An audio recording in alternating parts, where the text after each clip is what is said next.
Hello friends, हाय। आज हम पढ़ेंगे ग्लोबलाइजेशन। ये इकोनॉमिक्स का फोर्थ चैप्टर है। This is the continuation of my first lecture. आइए देखते हैं हम इस लेक्चर में कौन कौन से टॉपिक्स कवर करेंगे।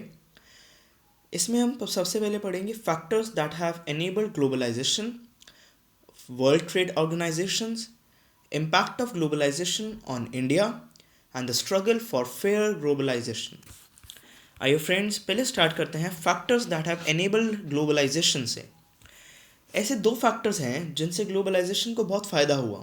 पहला है टेक्नोलॉजी, दूसरा है information and communication technology. Technology से हमारी गुड्स की डिलीवरी लॉन्ग डिस्टेंसेस पर बहुत ही लो रेट्स पर पॉसिबल हुई, और इंफॉर्मेशन एंड कम्युनिकेशन टेक्नोलॉजी से हमने रिमोट एरियाज़ में अपनी प्रोडक्शन और सर्विसेज को सेटअप किया। जब कोई गवर्नमेंट अपने कंट्री से बैरियर्स या फिर रिस्ट्रिक्शंस को हटा देती है, तब हम उसको लिबरलाइजेशन कहते हैं। 1991 में जब गवर्नमेंट ऑफ इंडिया को लगा कि उनके जो लोकल प्रोड्यूसर्स हैं वो इंटरनेशनल प्रोड्यूसर से compete कर सकते हैं, तब 1991 में ट्रेड बैरियर्स हटा दिए गए। इसको बोला गया लिबरलाइजेशन ऑफ इंडिया। आइए फ्रेंड्स, अब हम बात करते हैं वर्ल्ड ट्रेड ऑर्गेनाइजेशन से। जो वर्ल्ड ट्रेड ऑर्गेनाइजेशंस होती हैं उनका एम है इंटरनेशनल ट्रेड को लिबरलाइज करना। अभी तक 149 ऐसे कंट्रीज़ हैं जो वर्ल्ड ट्रेड ऑर्गेनाइजेशन के मेंबर्स हैं। जो वर्ल्ड ट्रेड ऑर्गेनाइजेशन है वो सपोज्ड है कि वो फ्री ट्रेड हो सबके लिए, पर जो डेवलप्ड कंट्रीज़ हैं वो अनफेयर प्रैक्टिसेस से ट्रेड बैरियर्स को रिटेन करते हैं। आइए फ्रेंड्स, अब हम पढ़ते हैं ग्लोबलाइजेशन का इंडिया पर क्या इफ़ेक्ट हुआ। जो ग्लोबलाइजेशन है उससे इंडिया में एम्प्लॉयमेंट बहुत ज़्यादा इंक्रीज़ हुई। जो इंडियन कंपनीज थी उन्होंने इन्वेस्ट किया एक नई टेक्नोलॉजी में, जिससे कि वो इंटरनेशनल मार्केट में जा सकें। जो कुछ कंपनीज थी उन्होंने फॉरेन कंपनीज के साथ कोलैबोरेशन किया और वो सक्सेसफुल हुए। जो स्टैंडर्ड्स ऑफ लिविंग है इंडियंस के वो बहुत इंक्रीज़ हुए। इंडियन कंज्यूमर्स को गुड क्वालिटी गुड्स बहुत ही चीप रेट्स पर अवेलेबल हुई, और आईटी इंडस्ट्री में, इंफॉर्मेशन टेक्नोलॉजी इंडस्ट्री में न्यू जॉब्स क्रिएट हुई। और जो सबसे बड़ा फ़ायदा हुआ इंडिया में वो था कि इंडिया की बहुत सारी कंपनीज मल्टीनेशनल कॉरपोरेशंस टर्न हो गई। वो दूसरे कंट्रीज़ में गई, अपना बिजनेस सेटअप किया और वहाँ की मार्केट को कैप्चर किया। जैसे कि टाटा मोटर्स, एशियन पेंट्स और एयरटेल। ये इन सब के लोगोस हैं, Asian Paints, Airtel, Tata Motors and Infosys. अब हम बात करते हैं the struggle for fair globalisation. Fair globalisation का मीनिंग क्या है? फ्रेंड्स, ग्लोबलाइजेशन से ज़रूरी नहीं है कि सबको फ़ायदा हो।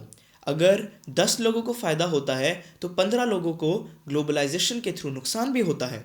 जो लोकल ट्रेडर्स होते हैं वो इंटरनेशनल मार्केट को फेस नहीं कर पाते और वो फॉरेन ट्रेडर्स से मार खा जाते हैं, एक्चुअली उनसे लूज़ कर जाते हैं। जो गवर्नमेंट है वो इसमें क्या कर सकती है? जो गवर्नमेंट है वो वर्ल्ड ट्रेड ऑर्गेनाइजेशंस के साथ ऐसे रूल्स बना सकती है कि ग्लोबलाइजेशन फेयर हो। जो गवर्नमेंट है वो इंश्योर करती है कि लेबर लॉज अच्छे से इम्प्लीमेंट हो रहे हैं या नहीं, जो वर्कर्स हैं उनको अपना राइट दिया जा रहा है या नहीं। स्मॉल प्रोड्यूसर्स को गवर्नमेंट सब्सिडीज़ दे सकती है जिससे कि वो अपनी टेक्नोलॉजी और अपने मशीन्स को इम्प्रूव कर सकते हैं कि वो इंटरनेशनल मार्केट में कम्पीट कर सकें। So all the best friends. मैंने आपके लिए एक वीडियो सर्च करी है, ये एक ओवरव्यू है पूरे चैप्टर का। Please watch. Have a nice day. What is globalization? Toyota cars are made by a Japanese corporation, but the chassis of the car are made in England, the engines in Wales, the tires in Japan, the wiring in China, the seatbelts in the Czech Republic, and the headlights in France. Like many goods that we're familiar with, these cars are manufactured in a number of different places in the world.